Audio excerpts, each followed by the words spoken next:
그 한 주간의 이슈를 정리하는 코너로 재탄생했습니다. 층간소음 오늘 시작해 보도록 하겠는데요. 어김없이 김찬현 기자와 시작하도록 하겠습니다. 네, 안녕하세요. 네, 새로운 현수막도 제가 마련했습니다. 돈 좀 썼죠? 이번 주는 사건 사고가 좀 많았던 것 같아요. 네. 이게 가장 최근에 있었던 만취 운전 사고. 주민단지에서 만취한 운전자가 트럭을 몰다가 70대 노부부가 숨지는 안타까운 사고였죠.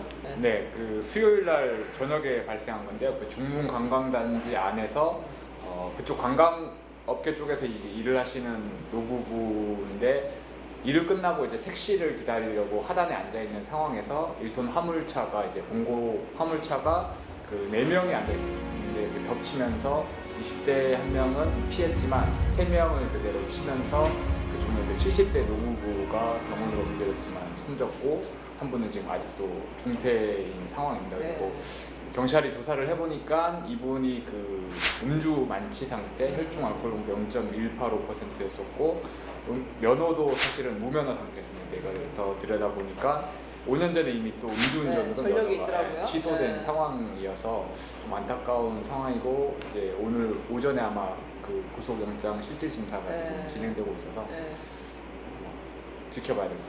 그분들이 거기 중문단지 거기서 감귤 노점을 하시는 분들이었더라고요. 되게 그분도 그렇고 또 사고를 낸 가해자도 거기서 푸드트럭 같은 것들을 했던 분인데 아무튼 그 한순간의 실수가 정말 돌이킬 수 없는 결과로 이어진 안타까운 사고였습니다.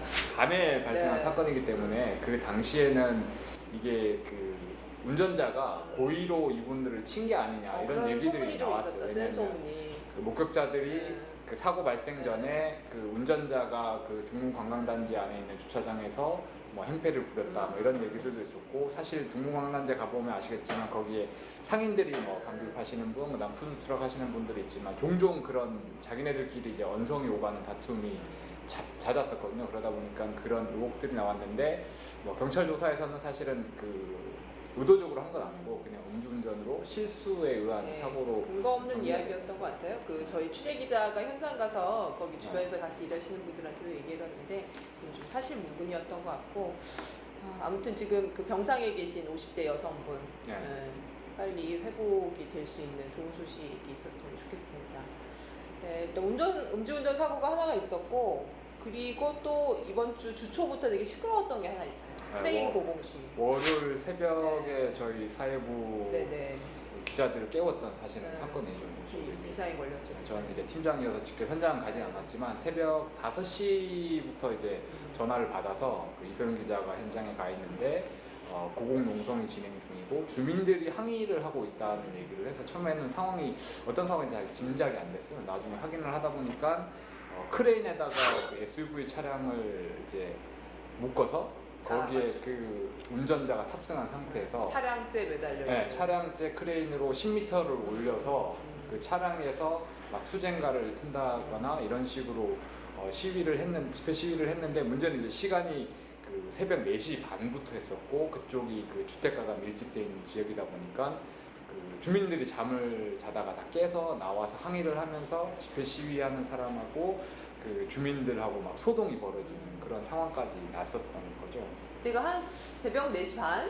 그랬던 것 같은데 엄청나게 큰 그 투쟁가요가 흘러나오면서 거기가 위치가 보면 뭐 분양용 호텔들 많이 있고 요양병원 있고 아파트들이 있던 데였는데 그러면서 사실은 이분들의 목소리에 집중되기보다는 사실은 그런 시위로 인한 여러 가지 피해 쪽에 많이 집중이 됐던 거여서 또 안타까웠던 것 같아요. 봤더니 뭐 되게 해프닝이었는데 이분들이 시위에 나선 이유는 정리를 하면 이제 크레인 사고가 있었고 그게 이제 그 전날 내린 비 때문인데 그래서 비 때문에 작업을 못한 상황이라고 얘기했는데 건설업체가 강행을 해서 사고가 났다. 그래서 보상을 해라라는 요구였고 건설업체에서는 정비 자체가 안 됐던 거다 이렇게 해서 의견이 맞서면서 결국 시위로 이뤄진 건데 아무튼 막 확성기에다가 뭐 새벽부터 하고 하다 보니까 이분들의 목소리는 잘 전달이 안 된 측면이 좀 있었던 것 같아요. 그래서 오히려 이런 의견도 사실 많거든요. 이 사람들이 너무 지나치게 집회 시위를 하다 보니까 정말 절박한 사람들이 집회 시위를 할 때도 약간 매도될 수도 있다라는 그런 우려도 있고, 실제 경찰이 그날 당일 그 소음 측정을 했는데 97.6데시벨이 나왔어요. 원래는 그 주거 지역 같은 경우는 이제 60 야간에는 60데시벨 이하야 되는데 훨씬 많이 초과한 거고, 맞아요. 거기가 또 집회 신고 지역이 공공 그 도로 지역인데 사유지까지 침범하면서 크레인을 설치하다 보니까 그 토지주가 지금 그 재물 손괴 진정서까지 제출해놓은 상태고, 주변에 있는 상가들도 지금도 계속 시위를 하고 있거든요. 지금도 계속 이어지고 있죠. 네. 영업 방해를 받는다고 해서 업무 방해 혐의로 지금 경찰에서도 사법 처리까지 검토하고 있는 상황이다 보니까 사실은 좀 지나친 게 아닌가라는 그런 생각을 저도 많이 하게 되더라고요. 그때 이제 뭐 민원 전화들이 그날 아침에 뭐 112, 119에 워낙 신고가 폭주하다 보니까 전화가 불통이 됐어요. 그래서 네. 사실 급하신 분들이 전화를 못하는 상황까지 됐는데 부장님 어머니도 그 동네에 네, 그 사셨어요? 동네였죠. 못 살겠다고 어떻게 좀 이거 뭐 민원 전화 없냐 그래서 전화 왔었는데 그날 하루만 180통 정도의 112 네. 신고가 들어왔다고 하니까 사실은 소음이 90데시벨 이상이면 엄청 큰 거거든요. 그렇죠. 그래서 아무튼 본인들이 전달하고자 하는 바가 오히려 전달이 안 된 것 같아서 좀 그 부분은 안타깝고 좀 빨리 해결이 됐으면 좋겠는데, 요즘 가만 보면 도청 앞에도 사실은 그 천막농성이 되게 많고 집회들이 좀 장기화되는 양상들이 있거든요. 그래서 이렇게 좀 목소리가 자유롭게 전달되고 조율되고 뭔가 타협되는 이런 분위기가 사회 전반적으로 좀 부족한 거 아닌가라는 생각도 저는 들더라고요. 저는 개인적으로 약간 긍정적인 측면은 사실은 그동안은 경찰에서 이제 집회 시위나 이런 데서 상당히 소극적으로 대응을 했었거든요. 왜냐면 타겟이 자기네한테로 넘어올 것 같은 그런 약간 걱정 때문에 현장에 나가서도 중재만 하려고 하고 집회 시위법을 위반하더라도 적극적으로 제재를 하진 않았어요. 근데 이번 건이 발생을 하면서 이제 경찰들 쪽으로 민원 전화도 너무 많이 가고 하다 보니까 경찰이 관련 법률도 좀 더 적극적으로 검토하는 방향으로 바꿨고, 다른 집회 시위자들도 저렇게 소란스럽게 하다 보니까 우리도 이제 그러면 안 되겠다라는 생각을 어느 정도 하게 된 것 같아요. 그래서 좀 집회 시위 문화가 이번 건을 계기로 좀 더 좀 나아지지 않을까라는 기대는 사실 조금 해봅니다. 아무튼 좀 그 지금 뭐 제주도도 나몰라라 업체도 나몰라라 아무튼 지금 중재에 나서는 것이 없다 보니까 시위가 계속되고 있는데 되게 위험한 상황이거든요. 예, 조금 빨리 뭔가 중재가 돼서 시위를 풀 수 있는 상황이 왔으면 좋겠습니다. 그리고 이번 주에 되게 반갑고 약간 감동적인 소식도 있었는데 4.3 수영인들에 대한 그 국가 형사보상이 결정이 됐어요. 네. 네. 그 70년 만에 재심이 이루어져서 공소 기각 결정, 사실상 무죄 선고를 받았고, 김찬영 기자가 또 이게 전문 아닙니까? 4.3 수영인 영역. 저희 있는 김순범 기자와 함께 저희 계시군요. 에세이 외면하시는데 특집을 하면서 이제 4.3 수영인 문제를 2015년부터 쭉 계속 다뤄왔었는데, 사실 여기까지 올 줄은 저도 그 당시에는 전혀 기대를 못했었거든요. 그래서 재심이 이루어질까도 반신반의했었는데 어쨌든 1월달에 무죄 지진 공소기각 판결을 받았고, 거기에 따라서 이분들이 어쨌든 그 위법적인 불법 재판을 통해서 형을 살았기 때문에 거기 그 수감 생활에 대한 보상을 해주는 게 형사 보상이거든요. 그래서 그건 이제 구금된 날짜 수에 맞춰서 이제 산정을 해서 국가에서 보상을 해주는 건데, 뭐 할머니들이 가장 적으신 분들은 10개월, 그리고 가장 긴 할아버지는 정기상 할아버지 같은 경우는 거의 20년 정도 그 수감 생활을 했었거든요. 하다 보니까 그 금액을 산정을 해서 그 청구인들이 이제 변호사, 그 저희 부장님이 좋아하시는 임재성 변호사가 이제 임재성 변호사고 김세현 변호사가 최대한 받을 수 있는 요구를 사실은 했었어요. 근데 검찰에서도 의견에서도 재판 과정에서도 검찰이 어느 정도 인정했던 부분이기 때문에 큰 문제 제기를 하지 않았고, 법원에서도 이번에 그 결정을 하면서 4.3의 어떤 역사적 의의와 그다음에 그 형사보상법 취지를 살려서 대부분 인정을 해줬거든요. 보통 최저 시급에 따라서 날짜 시간을 곱해서 하루에 뭐 적으면 10만 원 정도, 그다음에 최대가 33만 4천 원인데 이번에 대부분의 수영인 분들이 하루 그 형무소 수감된 일당을 33만 4천 원으로 받게 됐어요. 그러다 보니까 가장 적으신 분은 8천만 원, 그리고 20년 이상 수감 생활한 정기상 할아버지 같은 경우는 14억 3천만 원의 이제 보상금을 받게 되는데, 물론 할머니들도 어제 기자회견을 통해서 밝히셨지만 이 돈으로 그동안 자기들이 그럼요. 억울한 생활을 했던 것 꽃다운 시절에. 보상되지는 않는다 하지만 자기네들도 사실은 크게 기대는 안 한 상황이고, 평생 동안 숨겨왔던 사실을 2년 3년 동안 재판 과정을 통해서 승소를 이끌어내고 주변에서 같이 고생해 주신 분들을 보다 보니까 그래도 고마움을 느낀다라고 말씀을 하셨기 때문에 일단락 어느 정도는 좀 보존이 된 것 같고, 네. 이제 남은 거는 보상은 말 그대로 적법한 절차에 따라서 이분들이 형을 산 부분에 대한 보상이고, 그 외에 그 재판 과정에서 뭐 고문이라던가 그 다음에 가족의 연좌제, 그 다음에 옥살이 이후 돌아와서 감시를 받았던 그런 부분에 대해서는 사실 이제 배상 소송을 지금 진행을 하기 때문에, 불법행위로 인한 발생한 어떤 손해, 그렇죠. 어떤 할아버지는 뭐 가족을 잃은 경우들도 있고 뭐 여러 가지 연좌제 피해를 입은 것도 있기 때문에 사실은 국가배상 소송을 통해서 더 많은 보상을 받을 걸로 보여져요. 근데 이제 아무래도 보상이 처음 시작이기 때문에 긍정적인 결과가 나오지 않을까. 이번에 18분이 소송에 참여를 하신 네네. 거죠. 그 중에 한 분이 소송 중에 그러니까 돌아가신 건가요? 무죄 판결, 재심 판결, 그러니까 공소기각 판결 받고 한 일주일 정도 있다가 이제 돌아가셔서 거죠. 보상 혜택은 이제 아드님이. 네. 아무튼 뭐 젊은 시절에 안 겪어도 될 일을 겪었고 그것 때문에 평생 고통 속에 사신 분들한테 이제 와서 돈으로 보상하는 게 뭐 얼만큼 위로가 되고 얼만큼 하겠습니까마는, 그래도 국가가 잘못한 거라는 거를 공식적으로 인정한 결정이기 때문에 이분들의 한을 푸는데 조금이라도 도움이 됐으면 좋겠고, 앞으로 이어질 국가 상대로 한 배상 청구 이 부분도 좋은 진전이 있었으면 좋겠습니다. 그리고 이번 주에 가장 뭐니 해도 핫한 이슈는 또 따로 있어요. 그죠. 따로 있죠. 쓰레기 문제. 쓰레기 문제. 문제가 있는데 정말 시끄럽지 않았습니까? 이것 때문에 저희 뭐 그 보도 영상팀이 이번 주 내내 정말 아주 숨가쁜 한 주를 보냈어요. 막 뉴스 시간 다 달아가지고 막 결과가 바뀌고 연결하고 하느라고 바빴는데, 면담도 오후 늦게 진행이 그러니까요. 되고 하다 보니까 저희도 이제 LTE 연결을 해야 되고 했다가 뭐 또 다시 추가 리포트 제작을 해야 그쵸. 되니까 사실 많이 진짜 힘들었죠. 저도 많이 힘들었어요. 네.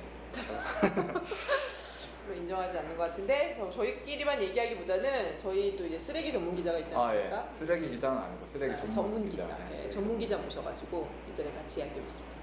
김항석 기자 자리 배치를 가운데 주인공이니까 오늘 서서 하시겠어요? 스탠딩으로? 이쪽으로 오고 저 의자 보시고.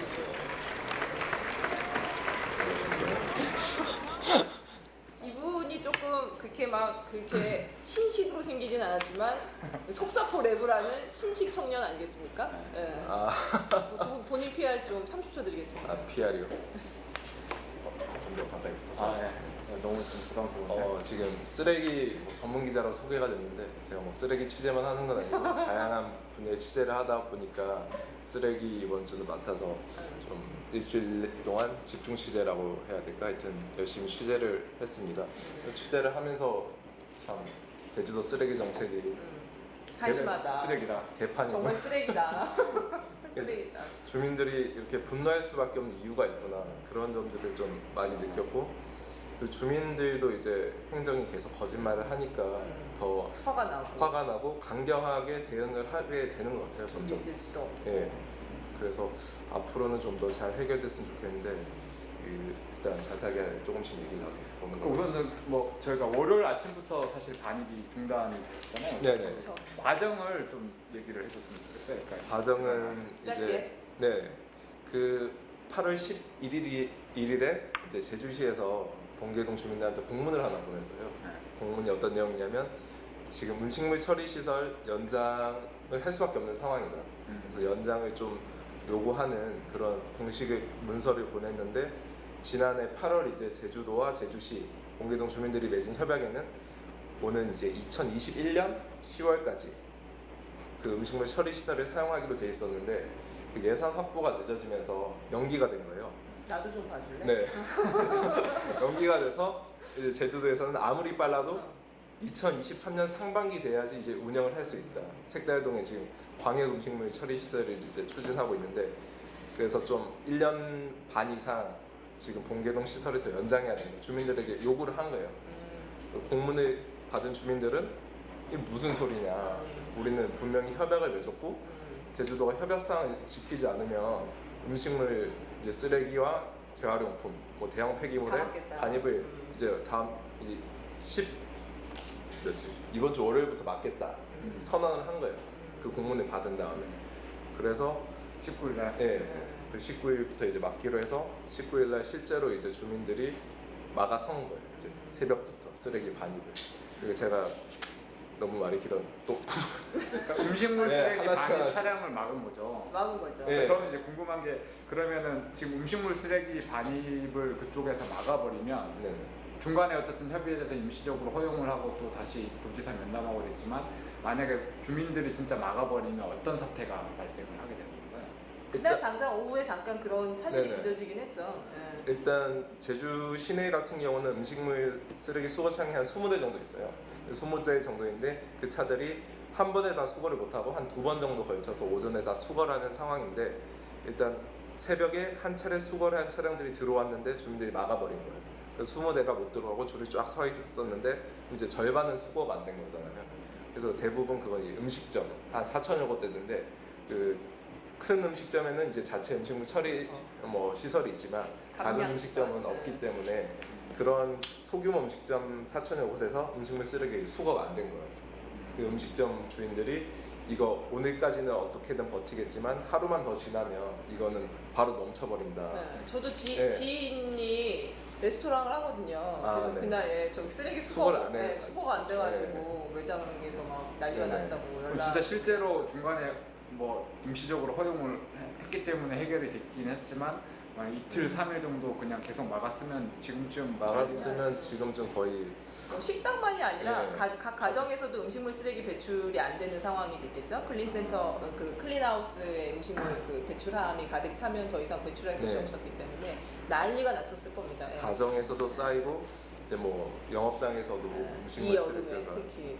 여름이니까 냄새가 네. 네. 근데 이제 뭐 아무튼 봉계동 주민들이 일단 그 뒷날 원희룡 지사를 면담할 때까지 네네. 일단 일시적으로 풀겠다고 해서 다행히 반입을 금지한 건 하루로 끝났어요. 예, 그래서 고이범 제주시장이 직접 와서 네, 그래서 이제 이제 원희룡 지사와 면담을 성사를 중계를 네, 하겠다고 중계를 했는데 해서. 바로 뒷날 못 만났죠. 네 네. 원희룡 지사가 뭐 그 다음날 서울 출장 일정이 있어서 일정이 있었어요. 네. 일단 근데 그 전날 이제 고이범 시장은 그 다음날 무조건 만날 수 있다 이렇게 얘기를 한 거예요 주민들한테. 근데 그 다음날이 돼서 갑자기 제주도에서 원지사 이제 출장을 간다고 못 만난다고 하니까 주민들이 또 약간 화가 난 거예요. 그래요. 저도 그날 만사 제치고 일단 주민부터 네. 만났어야 되는 거 아닌가라는 생각이 좀 들기는 했어요. 근데 아무튼 우여곡절 끝에 그 반입 허용 금지한 다음 날 또 다음 날 이틀이 있다가 이틀 원지상을 뒤에 만난 거죠. 네, 이틀 뒤에 이제 원지사가 오후 5시에 이제 번개동 주민들을 만나기로 약속을 잡고 직접 와서 이제 만나기로 했죠. 근데 또 현장에서도 또 주민들하고 그 행정하고 약간 마찰이 있었던 게 주민들은 원지사가 왔으면 이제 현장을 함께 둘러보고 모든 면담 과정을 언론에 공개해야 한다 이렇게 주장을 했는데 그 사전에 협의가 안 됐던 거예요. 근데 그와 관련해서 네. 또 신랑이가 네, 뭐였죠? 원희룡 지사는 와서 그러니까 뭐 비도 오고 뭐 다리도 아직 좀 불편하고 다리 근데 아직 약간 사실 한번 확인해 볼 필요는 있을 것 같습니다. 지금 뭐 그 완쾌됐는지 모르겠는데 약간 아무튼, 네. 다리를 좀 절더라고요. 그래서 다리도 불편하고 해서 현장 방문 좀 힘들고 언론 공개도 안 하겠다. 그렇게 나온 거예요. 그래서 아무튼 네. 뭐 면담이 일단 진행이 됐고 면담 진행이 됐고 어렵죠. 결과적으로는 사실은 이제 뭐 일단 뭐 한시적이지만 반입 허용을 풀기로는 했거든요. 네, 이제 면담 결과 뭐 어떻게 정리가 됐는지 좀 알려주시죠. 네. 일단 면담 끝나고 주민들이 이제 올해 이제 10월 31일까지는 쓰레기 반입을 일단 허용하는 걸로 결정을 했어요. 근데 이제 행정이랑 이제 주민들이랑 TF팀을 꾸려서 이제 음식물 처리 시설 뭐 사용 기한 연장이나 뭐 압축 쓰레기 반출 문제를 같이 논의하자. 행정에선 조건으로. 이렇게 전제 조건을 내세웠는데 실제로는 이제 뭐 주민들이 말했던 협약상을 이행할 수 있는 그런 대책 마련은 아직 행정이나 그 제주도에서 전혀 못한 거죠. 왜냐하면 이제 압축 쓰레기 같은 경우도 지금 거의 한 9만 톤이 쌓여 있는데 봉계동에 3만 톤은 도에 반출을 하겠다고 밝혔고 나머지 6만 톤이 남아 있는데 또 이번에 바뀐 게 13,000톤은 이제 다시 동복에서 옮겨서 이제 처리를 하겠다고 밝혔거든요. 그래도 한 5만 톤이 남는데 이 남는 거는 이제 봉계동 소각장에서 다시 소각장 사용 연장을 해서 소각을 하겠다. 제주시에서 이렇게 얘기했는데 또 소각장 사용 연장을 하려면 봉계동 또 주민협의회 말고 다른 협의체가 또 있습니다. 삼북 소각장 주민지원협의체라고 있는데 그쪽이랑 또 협의를 해야 되는데 7월 달에 또 소각장 사용 관련해서 연장해달라고 공문을 보냈다고 하더라고요. 그쪽에도. 근데 그 공문 보낸 이후에 아직 협의가 제대로 안 돼서 봉계동 주민들도 그쪽이랑 다자간 협의가 이루어져야 되지 않겠냐 지금 그렇게 얘기하고 있는 상황이고. 저기 네. 이 와중에 제가 실수한 거를 보려고 했는데 네. 지금 저희가 30분 동안 진행하기로 했고 타이머 설정을 했잖아요. 30시간으로 하셔. 지금 시 네. 9분 남아. 30분 지난 거 아니에요? 아 지금 9분 남았다고 9분 나와 있습니다. 남았습니다. 9분 남아. 네. 사과드립니다. 좀 길게를 다루는 예. 이게 지금 보니까 사실은 이 행정에서가 거짓말을 자꾸 하니까 주민들이 분노 사실은 강경 대응을 한 거라고 하는데 그 전에도 그러면 이런 협약을 하고 위반된 상황들이 계속 여러 차례 있었죠. 여러 차례 네. 있었던 거예요. 계속 그러니까 쓰레기 대책을 마련하지 않고 그냥 현재 매립장 사용 연장만 계속 주민들한테 요구를 한 거죠. 왜냐면은 한 3번인가 네. 있었죠. 세 3번인가? 번 원래 연장했고. 봉계동 매립장 사용 기한을 네. 행정이랑 협약을 해놓은 게 있는데 계속 연장한 게 3번째였고 네, 세 그래서 번째고. 작년에 사실은 마지막으로 이제 연장하는 네. 부분에 대해서 협약을 한 게 있는데 그 협약 사항 중에 하나가 음식물 처리 시설 네, 준공 맞습니다. 부분이었는데 그것 자체가 이제 틀어지기 시작하니까 주민들이 브레이크를 건 거죠. 그리고 또 하나 그 협약 사항 중에 내용 중에 하나가 봉계동 매립장 안에 있는 압축 쓰레기를 빨리 처리를 하는 거였는데 그거 역시 지켜지지 않고 있고 그래서 결국은 주민들이 자 그러면 행정이랑 우리랑 같이 이행 사항들을 점검을 하면서 대책을 논의하자라는 TF를 전제로 일단 10월까지 한시 허용을 한 건데 일단 봉계도 매립장에 매립장도 있고 네. 소각장도 있고 네. 음식물 처리 시설도 있잖아요. 재활용품 처리 시설이. 근데 각기 이게 지금 다 다른 시한들로 엮여 있어요. 네, 맞습니다. 그런 것들이 이제 그 주민들하고 약속한 사용 기간들이 있는데 이것들이 지켜질 가능성들이 있나요? 하나씩 좀 짚어봤으면 좋겠어요. 일단 지금 먼저 문제가 된 음식물 처리 시설. 음식물 처리 시설의 경우는 이제 지금 예산은 확보가 된 상황이고요. 1,100억 정도 이제 예산을 들여서 색달동에 새로 이제 짓고 있죠. 그거는 이제 제주시뿐만 아니라 서귀포시 이제 제주도 전역의 음식물 쓰레기를 한 곳에 모아서 처리하는 이제 대규모 시설을 만들기로 했는데 이게 계속 늦어지고. 지금 이제 아무리 빨라도 2023년 상반기에 이제 준공을 해서 시운전 과정을 거쳐서 가동을 하겠다고 밝혔어요. 행정에서. 주민들은 여전히 그 협약 사항대로 2021년 10월까지만 아직 써라라고 하고 있는 거죠 지금. 네, 봉계동 거는. 그렇죠. 주민들은 이제 준공 기한을 최대한 당겨서 2021년 10월까지 색달동에 맞춰달라. 완공을 해달라고 지금 요구하고 있는 상황이에요. 그런데 이제 안 될 것 같고. 행정시에서는 거기에 대한 이제 구체적인 논의는 아직 전혀 안 된 상황이고요. 실제로 제가 개인적으로 물어봤을 때도 공기를 앞당길 수 있는 방안이 없죠 사실상. 사실은 뭐 한 달을 앞당길 수는 네, 있어도 지금 1년 6개월을 당길 수는 없는 상황이다. 소각장은 어때요? 소각장 같은 경우는 이제 압축 폐기물을 올해 원래 10월 31일까지 뭐 도해로 반출하든가 뭐 다 어떻게든 처리를 해야 되는 상황이었는데 협약상으로 따지면 근데 지금 현재 9만 톤이나 남아있고 남아있죠.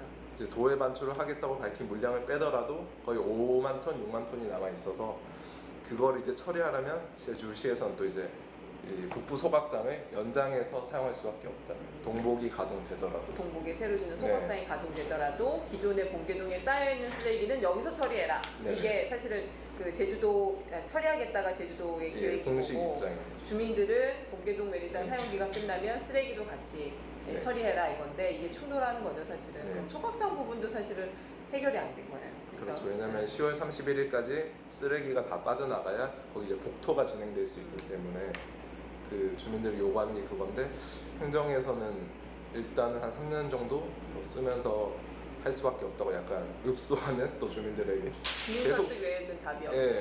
계속 그냥 주민들한테만 요구하는 거죠 연장. 그러면 사실은 뭐 먼지사 면담하고 뭔가 일단락된 것 같지만 여전히 지금 불씨들은 있는 거 아닌가요? 쓰레기 대란이 언제든지 터질 수 있는 상황으로 지금 저희가 계속 있는 거 아닌가요? 네, 10월 31일이 되면 제 생각에는 네. 또 주민들이 그쯤에 대해서 아마 주민 설득이 이루어지지 않는 한 또 쓰레기 대란이 발생할 가능성은 가능성이 굉장히 높다고 봐야죠. 그 사이에도 네. 그 이행 여부를 두고 언제든지 네네. 또 벌어질 수밖에 없는 상황인데 동복 같은 경우에는 이제 하루에 500톤까지 이제 소각이 가능하다고 하더라고요. 근데 보통 100%를 돌리진 않고 한 80% 정도 돌려서 하루에 한 400톤 정도 소각이 가능한데 제주도에서 하루에 지금 쓰레기가 나온 게 여름철에는 가연성이 한 300톤, 250에서 300톤 정도 나와서 만약에 동복이 준공되면 이제 제주도 하루 물량은 충분히 처리할 수 있는 그런 용량이긴 한데 일단 남아있는 쓰레기들을 태우려면 동복으로 좀 가져가고 하더라도 또 삼북에서도 사용해야 되는 그런 일단 근데 실정입니다. 이 쓰레기 문제가 사실은 우리 생활하고 밀접한 연관이 돼 있고 네. 만약에 이틀 3일 이상 막았을 경우에는 집이든 식당이든 쓰레기가 넘쳐날 만큼 되게 심각한 상황인데 뭐 2011년, 16년, 18년 세 차례 협약을 계속 연장만 하면서 이거를 행정에서 왜 안 했다고 보시나요? 무슨 문제가 정말 심각한 문제인데 이제 한 13년 4년부터 이제 제주도 인구랑 이제 네. 관광객이 급증하기 시작하면서 쓰레기 차량이 급증을 했잖아요. 그러니까 네, 그죠. 제주 행정에서는 이제 미리 대처를 못한 거죠. 그러니까 자기들이 동복을 예상하는 속도보다 훨씬 더 예상 빨리 속도보다 훨씬 더 빨리 쓰레기가 늘어버리니까 이제 동복을 이제 부랴부랴 만들기 시작했는데 그때서는 이미 늦은 거죠. 그것도 있었고 네. 사실은 동북매립장 위치를 처음 선정할 거기서도 때부터 마찰이 있었어요. 오래 위치를 걸렸어요. 찾을 때 주민들 발대나 이런 거기도 것 주민들 때문에 반대. 입지를 선정하는 것도 사실은 많이 늦어졌고 그다음 진행되는 과정에서도 주민들을 설득하는 것 때문에 계속 지연이 된 거죠. 그것도 그렇지만 이번 사안만 보더라도 사실은 그 색달동에 짓고 있는 음식물 처리 시설이 계획대로 되지 않고 있구나라는 것들을 주민들이 알고 이번이 문제가 벌어진 건데 사실은 그게 준공기한을 지킬 수 없다는 걸 행정이 하루 이틀 전에 아는 건 아니잖아요. 행정은 미리 알았어요. 네. 왜냐하면 이제 예산 확보 과정에서 이제 좀 예산이 한 300억 정도 더 추가가 되면서 이제 예산을 더 끌어와야 되는 상황인데 그러면 이제 또 행정 절차가 더 길어질 수밖에 없고 행정에선 분명히 알고 있었는데 그렇죠. 못해도 작년 말, 올해 초에는 알았을 텐데 네, 근데 지금 협약 지금 이제 8월이면 원래 10월이니까 한 2, 3개월밖에 남지 않은 상황에서 행정이 주민들에게 약간 통보하듯이 이야기하지 네. 않고 그냥 버텼던 거예요. 사실은. 초반부터 설득 과정이 있었으면 이 정도까지는 아니었을 텐데 저는 이거를 이번에 사태를 보면서 자료를 쭉 찾다 보니까 네. 전에 그 김모 시장이 있었을 당시에도 지금과 유사한 사태가 있었던 적이 있었고 그래서 제가 취재를 했었는데 취재를 하면서 이 시장이 왜 이거를 해결을 안 하고 그냥 미루기만 하려고 하지라는 생각이 들었는데 그러니까 제가 개인적으로 느끼는 거는 시장이 이제 보통 임기가 짧게 계속 바뀌다 보니까 그 자기가 사실 2011, 16, 18년이면 엄청 오래전이잖아요. 오래전에 여러 번 신호가 있었는데 그때마다 공무원들이 자기 임기 기간에만 안 터지게끔 계속 그 미룬 게 그것도 아닌가라는 한 원인이죠. 그런 네. 생각이 강하게 들더라고요. 그리고 주민 설득이나 이런 부분에 대해서 행정이 조금 더 선제적이고 적극적으로 하지 못하는 부분들도 분명히 있는 것 같고. 협약 과정에서도 이제 좀 무리하게 빨리 잡은 것도 있었던 것 같아요. 방역 음식물 쓰레기 처리 시설을 좀 더 실제적으로 2023년으로 처음에 협약을 맺었으면은 괜찮았을 텐데 거기서도 주민 설득이 잘 안 되니까 일단 무리하게 앞당겨서 협약 기간을 당긴 측면이 좀 있었다고 봅니다. 아무튼 행정이 해야 될 가장 중요한 것들이 미리 예측한 것들을 선제적으로 대응하기 위해서 대책들을 마련하는 건데 이 부분에 있어서는 사실은 할 말이 변명의 없고. 여지가 없죠. 사실 이 문제도 모든 언론이 이 문제에 대해서 행정의 무기력을 드러내는 전형적인 사안이다라고 본 이유가 그게 아닌가 싶습니다. 네. 시간이 다 됐나요? 네, 지금 30분 지나갔죠. 40초 남았네요. 김학석 기자. 네. 자, 이 쓰레기 사태와 관련해서 제가 한 줄로 정리를 하자면 한줄 논평. 음식물 네? 랩으로. 랩 좋다. 네. 원래 전문 래퍼는 약간 그 프리스타일로 그럼. 하지 않나요? 프리스타일 랩 카피랩밖에 못. 하피랩이든 뭐든 일단 해보세요. 좀. 하여튼 약간 음식물 처리 시설 제가 이번에 들어가니까 냄새가 진짜 지독하더라고요. 그러니까 그날 주민들은 오후에 사무실에 진동하던 냄새 네. 수초가 김학석 기자한테서 그래서 쓰레기 전문 기자 같네. 쓰레기 전문 기자한테서 나던 어쨌든 주민들의 고통을 충분히 이제 느꼈고 행정의 무능함을 좀 더 비판해서 행정이 좀 더 책임감 있는 대책을 마련할 수 있는 계기가 됐으면 좋겠습니다. 언론의 역할도 중요하죠. 네. 문제점들을 미리 예측하고 저희들이 또 대안을 네. 제시하고 또 행정이 움직일 수 있도록 해야 되는 그만큼 기자들이 열심히 뛰어야 되는 네, 저희들이 열심히 해야죠. 열심히 하겠습니다. 열심히 열심히 하겠습니다. 네. 30분 됐나요? 네. 네, 네, 끝나겠습니다. 이제 다음 주에 다시 네, 다음 주에 뵙겠습니다. 아 이거는 이제 그럼 매주 하는. 네. 매주 하려고 하는데 아 네. 네. 다음 주에 뵙겠습니다. 안녕.